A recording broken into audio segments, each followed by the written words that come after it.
returning to this Sicha, which I told you is officially a Beshalach, Parshas Beshalach Sicha, but it really goes on the whole union of Shvat, which we still have plenty of time to unpack.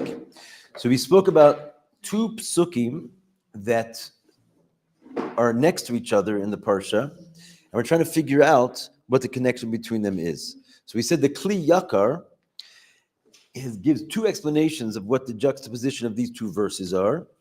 And let's just remind ourselves what that was. So the first one, right, it says that V'yasev Elokim es ha'am derech hamidbar yamsuf chamushim alu b'nei Yisrael be'eretz Yisrael. It says Hashem took the Jewish people on a circuitous route, and they came out armed from Mitzrayim, right? Chamushim. The next pasuk speaks about Moshe bringing the bones up with him of Yosef, right? Because he made him swear that we would take his bones out. And he says, take my bones out with you. So if you remember, we said that what's the Kli Yakar wants to say, what do these two verses have to do with each other? And he explained that basically the bones of Yosef is connected with the previous verse where it says they came out armed. In other words, what is Moshe doing something with these bones? What's the connection to the previous verse? Because it says they came out armed. And we know that the real armament of the Jewish people was the Aron HaKodesh, that like fought our wars for us. And we know that Yosef was compared to the Aron HaKodesh, because you remember the Goyim were asking, they saw us carrying these two boxes, one with the bones of Yosef, one's with the luchos in them. They said, what are these two boxes? What you go in there? And he said, this one fulfilled all that it says in this one. So basically, until we got the Aron HaKodesh, because we're just coming out of Mitzrayim, we didn't have it yet, Yosef essentially was our Aron HaKodesh, because he fulfilled all the 10 commandments and so forth, the whole Torah. And therefore, when it says that they took the Jewish people out of, when Hashem says he took the Jewish people out of Mitzrayim armed, the next pasuk which says they had the bones of Yosef, it's because that was our armament. That's one explanation of the Kli Yakar, if you recall. You remember this at all? The next, that's sort of the connection that he makes to the end of the first pasuk, that we went out armed. There's another explanation that he gives, which is that we came, the beginning of the pasuk says, Hashem took us, v'yasev Elokim es ha'am derech hamidbar yamsuf. Right before we get to the armament conversation, the beginning of the pasuk talks about how Hashem took us in a strange route, a circuitous route that did not go straight into Eretz Yisrael. And here we are going to connect the beginning of that verse with the fact that Moshe then took Yosef's bones out. Why? Because Moshe foresaw that since we're going to take this out of the way route, we're going to bump into the Yam Suf, which it says in the pasuk. The Yam Suf was going to be in front of us, and with what merit will we split the sea? It would have been with the merit of Yosef's bones, and therefore the second pasuk comes and talks about Yosef's bones. So, right, and according to the Kli Yakar, we now have two different explanations what these two verses have to do with each other. The first explanation is that his bones were coming to tell us that we were armed. What were we armed with? His bones. The second explanation he gives is that it comes to tell us about the first part of the verse that we were going to bump into the Yam Suf, because it says Hashem took us derech hamidbar Yam Suf. What were those bones for? With the schus of those bones, we split the sea. Yeah? You should remember that. It was a few days ago, but we covered that ground. Then we went on to say that while that's all very nice, right? None of that is really seemingly just like sitting in the pshat, and it leaves a lot of questions as to like how a normal person would come and make this association with these two verses. So Rabbi says he wants to kind of give his own explanation how it comes together, and he points out that the word for Yosef's body is strange in that it says the bones of Yosef. And even though Yosef himself referred to his own body as bones in the previous parsha, when he asked to take his bones, but now it's not Yosef talking, and the Torah has no reason to speak in an unflattering way about tzaddikim, calling them bones. So why does it say bones? We said because it's coming to tell us a kind of a secret. It wasn't just Yosef, it was Atzmos Yosef, which really means Atzmus Yosef, Atzmuso Shel Yosef, the essence of Yosef. That the Torah is telling us this word, and it sticks out because it's coming to tell us that it was the essence of Yosef. And we said, what is the essence of Yosef? We know by his name. Because when he was named, his mother called him Yosef on the name Yosef Hashem li ben acher, that Hashem will add for me another son. And you can understand what the essence of a person is by their name, that his whole business of being named was to basically add another son. Yosef li ben, that he could bring another entity into Kedusha. And then we went further, it said, it doesn't just say add me another son, it says ben acher. And the word acher, we've been learning also in Basilagani, etc., comes to the word sitra achra, acharayim. It's in Tanya also these days. It means like the other side and all the negativity. So from an acher, you can make a ben, you can transform basically a negative person into a son of God. This is really the essence of Yosef. That's what it means. Yosef Hashem li ben acher, that Yosef's power, his name, his true atzmus Yosef, is that he has this power to turn an acher into a ben. Got it? That was what we got up to last time. I believe that's pretty much exactly where we got up to. So we'll start on page 102, and then the Rebbe now brings sort of his perush. What's the connection, therefore, of the two psukim, where all of a sudden you're talking about going out of Mitzrayim armed, and now you're talking about atzmus Yosef. Rebbe says, I like this explanation. Inyan zeh kashuli yitzias Mitzrayim. This concept of having the essence of Yosef, that really is connected with the first verse about going out of Mitzrayim armed, right? Because going out of Mitzrayim is going to require the atzmus Yosef. If you're going to do this right, you're going to need whatever Yosef's essence is. The kahana l'kach, as a preparation for going out of Mitzrayim, she b'yitzias Mitzrayim hizgala b'kol ha'olam ha'kiyum l'maisa u'begilu shelahoira shalach es b'ni, that when we came out of Mitzrayim, it revealed for the whole world to see the ultimate instruction that Hashem is saying, send my son, right? That when Moshe basically is telling Paro, he says, send my son out of Mitzrayim, my children. Because the Jewish people are called Banim, we're called the children of God. And this is, when was it clear that we were the children of God? When Hashem swooped in and said, send my children out of Mitzrayim. That's when, even it says Hashem sort of signed on to the fact that Yosef sold Yaakov the firstborn, because even Hashem calls him the children, like my firstborn son. Therefore Hashem, who works in ways which is called measure for measure, should be Yetzias Mitzrayim, Lakhu Imam Yisrael, that when we came out of Mitzrayim, we took with us through Moshe, which is the Roa Yisrael Umotzim Mitzrayim, our shepherd, who took us out of Mitzrayim as Atzmus Yosef, the essence of Yosef. Sheyehudi Yif'al Kadesh Yisvasef Od Ben LaKadosh Baruch Hu. Since we are now being described as the children of Hashem, we're going to need this little handy instrument called the bone, the essence of Yosef, because we are going to need the power to make banim. In other words, we're now being revealed that we're the banim. So we're going to need to, when we come out of this, we're going to need to bring with us through Moshe, the shepherd, the bone, the essence of Yosef. And it's going to have to, he's going to have to be mashpia on all those to up until now, we're at the level of acher, right? As you know, the Jewish people were not exactly behaving so beautifully on our way out of Mitzrayim. So there was a requirement, if you're going to come out of Mitzrayim and all the banim are going to come along, you're not going to leave one behind. You're going to need to have this power that's going to be able to have this transformative effect on us, that all of us can become banim. You can't just do it unless you have the power to transform every yid from an acher into a ben. Got it? Okay, let's go into Dalit.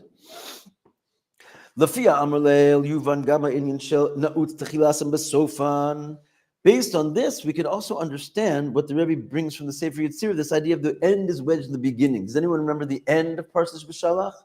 Wasn't too long ago. This Shabbos, how did the Parsha end? With Amalek, right? We're going to now understand the beginning, which we've been quoting about Yosef's bones and Yetzias Mitzrayim, to the end, right, of the Parsha. Besof ha-Parsha mesupar, at the end of the Parsha, it tells the tale, V'yavo Amalek v'yilachem im Yisrael b'Refidim. Amalek came and fought with the Jewish people in Refidim. V'yomer Moshe el Yoshua bachar lanu anashim. And Moshe comes to Yoshua, and he says, choose for us men, right? That basically, for some reason, Yoshua was appointed to choose the men of this battle. So Milchama is not only did he choose the men, but Moshe parked himself up on the mountain. He actually kind of got punished for that. And Yoshua was the one who waged the battle. The Midrash tells us, Hatam l'kach milchama ha'isat tzrich li'isnael al yidei Yoshua. Why did Yoshua have to be the one to fight this war and not Moshe? Ki Yoshua hu mizera, you got it, Yosef. Because Yoshua came from the seed of Yosef. In other words, the beginning of the parsha, Yosef's essence is connected with the whole parsha through and through until the very end. That we only could fight Amalek with the essence of Yosef. Therefore, Moshe took aside and appointed Yoshua from Yosef. V'kasuv, why? Why Yosef? What does he have to do with Amalek, etc.? Because it says, V'haya beis Yaakov eish, ubeis Yosef lava, ubeis Esav lakash. There's the Haftorah, which explains the Navi, which says that the house of Yaakov is fire, and the house of Yosef is the flame, like a emboldened fire, and the house of Esav is straw. So when did this kind of prophecy for the first time arise? If you remember, when Yaakov was sitting in the house of Lavan, having babies and creating the tribes of Israel, he was told, you're going to come back and basically greet your brother Esav at some point. This war was impending. When did he actually wind up deciding it was time to close up shop by Lavan and head back to Eretz Israel with this impending war with Esav? The second Yosef was born. Why? Because Yaakov, I guess, saw this pasuk that was going to be written later in the Navi. I'm kind of joking, but kind of serious. That basically it says Yaakov is a fire, but Yosef is like sort of a flamethrower. Like he brings the fire to be able to extend itself. And Esav is the straw, which is going to get burned until Yaakov had his Yosef. Yosef also means to add. So it's like an amplification of what Yaakov is. Yaakov did not have the power yet to take over Esav. It was Yosef and this essential quality of Yosef, which we just explained what it is, right? The power to like turn evil into good, to make an acher into a ben. Only then could he go and visit his evil twin brother.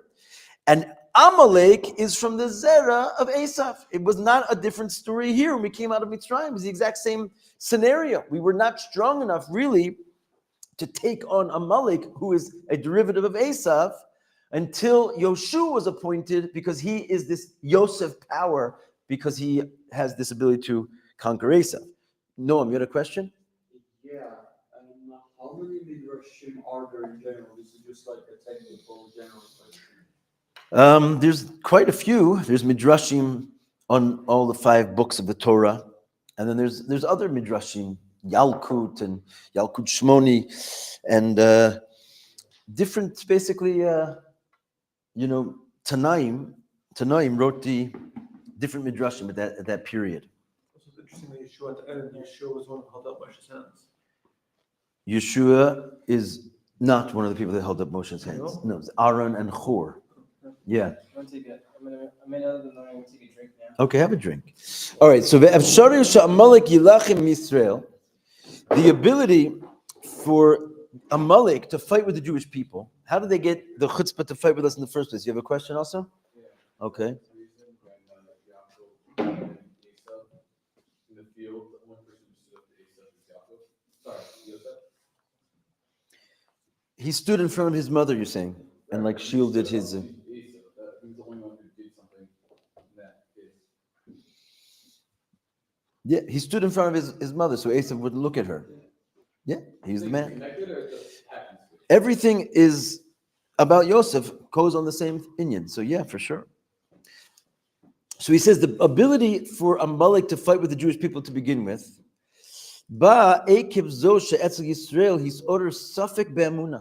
It's because we dropped the ball on our faith. Amalek really can't just attack you at any time. You have to give him an in. Where do we see this? Because right before the war of Amalek, does anyone remember what happened in the parsha right before? Not the parsha, but like the story right before. The story of Mara. Amen. You got the water. You filled right into the lesson here. We complained about this, the water, right? We asked Hashem. We asked Moshe, Hayesh Hashem b'kirbeinu imayin. Is Hashem even here? Does anyone watching this thing? So that was not the move. Immediately after this, It says V'yavo Amalek. As soon as we had like a small fissure in our Amuna, right? B'mi ayachol Amalek lifgoa. So therefore, who is Amalek get his hands on? Who can he affect? Rak be'elu asher hayu nechshalim acharecha. Look at the words. The Rabbi is exacting. What does the pasuk say? That nechshalim acharecha means they were weak and sort of falling acharecha, behind you. The acher of the Jews, unfortunately, even though we were able to force all the Jews to come out of Mitzrayim with us, we still had those which were called acharecha, right?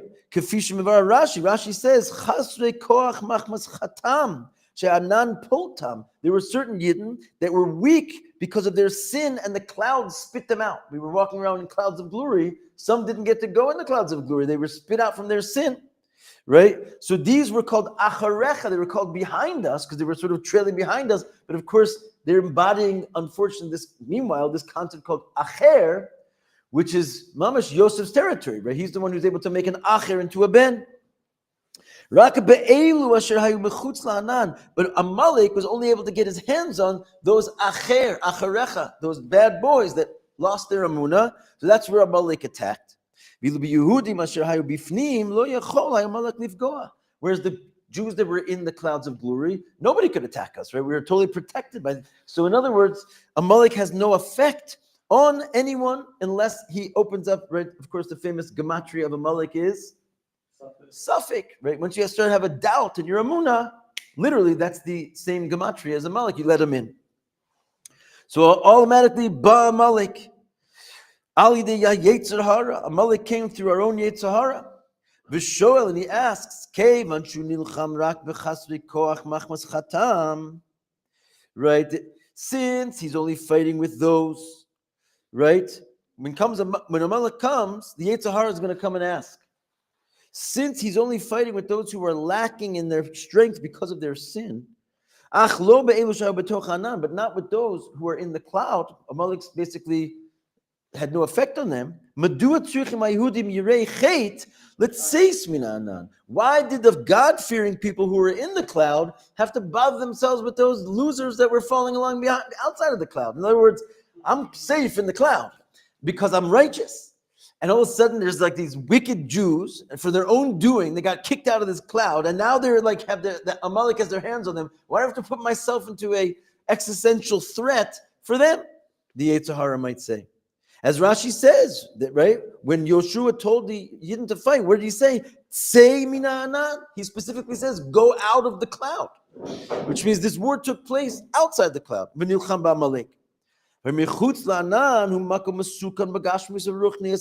you're outside the cloud, outside the yeshiva, outside the walls of Kedusha, you're in a dangerous place, physically and spiritually.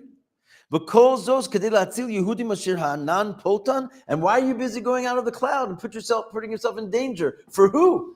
For those who anyway got themselves kicked out of the cloud because they had sin and they lost their faith in God. So a Yetzer Hara could say, listen, for those guys, let them fight for themselves. And so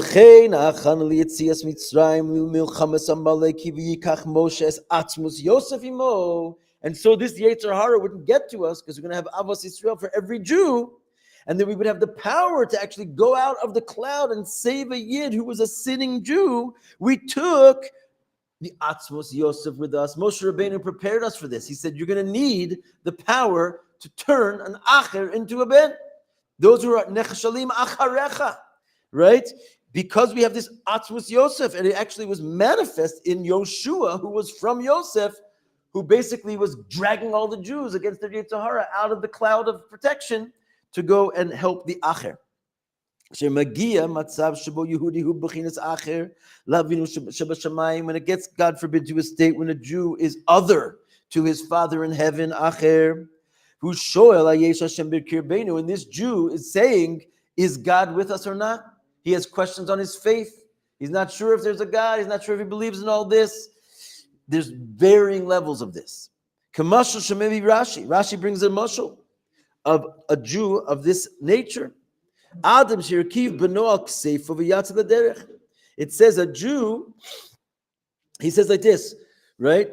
when Amalek came and we said, before Amalek came, we said, Hayesh Hashem b'kirbeinu ima'ayim. When we asked, is Hashem amongst us or not? When we were tested with the water, the mashal that Rashi gives as follows: that a person, he puts his little son up on his shoulders, v'yetze l'derech, and he goes out on the road. The Rabbi puts the derech in italics because he's basically talking about those who are sort of wandering. They're not in the cloud, so to speak. And this son, sitting on his father's shoulders, pagu ba'adam achad, they bump into a guy. Amar lo osu aben, Ra'i says, Abba. He leaves out a little bit of the mashal, but at first, like the son asks, Tati, can you give me this? Tati, can you give me that? And the father's busy giving him everything, putting him on his shoulders. All of a sudden, they bump into a guy, and the son says, hey, have you seen my father? He's sitting on his shoulders. Amar lo aviv, ein chayodech ani. And the father says, hello, you don't know where I am? And what does he do? He throws him off. He throws him on the ground. And a dog bites him. That's what it says. And this dog was Amalek. Hashem said, am I in your midst or not? I've been feeding you manna in the desert over here and taking out of Egypt a few plagues, the whole 9 yards.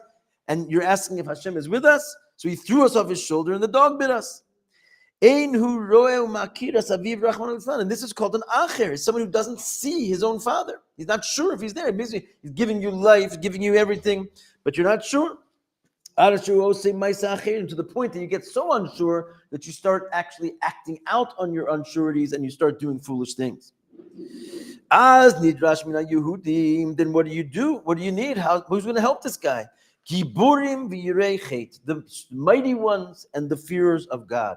We need them to call upon them. To go out of the clouds of glory, to take a respite from their holy activities, in order to save this Jew who lost his way on the derech, and to bring him back into the cloud.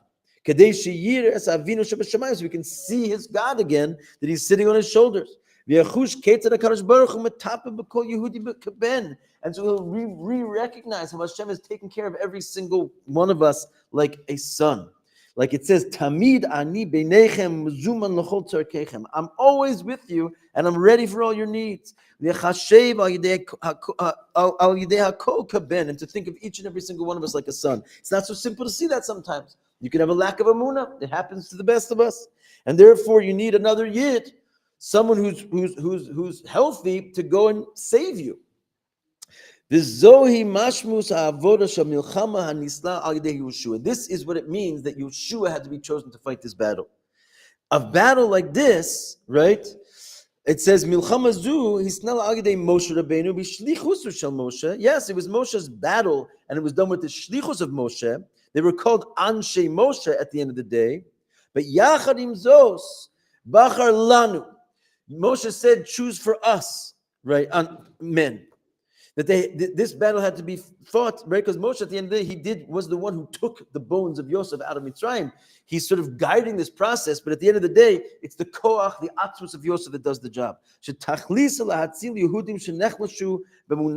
purpose of this war was to return those who got weakened in their faith, who were chasrei koach machmas chatam. They lost their strength because of their sin, and this had to be done by Yeshua, who came from the seed of Yosef. Because this is the avoda of Yosef, Yosef Hashem li ben acher, that he's able to make a ben out of an acher, and this power, zos lakach imo Moshe b'yitzis. Moshe knew enough. He said, I'm your redeemer. I'm your redeemer. But I'm not going to be able to redeem you unless we take this power with us. Because down the road, this is what it means to go out of Mitzrayim. That every Jew has to go out of Mitzrayim, and if you're going to find a yid who's having trouble with Amunah, if you don't have the Atzmus Yosef with you, we're not going anywhere. And therefore Moshe was made sure that he didn't go anywhere until he took this power of Yosef with him. Okay, chapter A. Do you guys still have the okay, so we're basically out of time. So let's pass in the sheets. So why did Yosef make him swear that he'd take it out? So because Yosef also knew that there was a necessary requirement. So they shouldn't make any, they shouldn't think they're getting too far without him.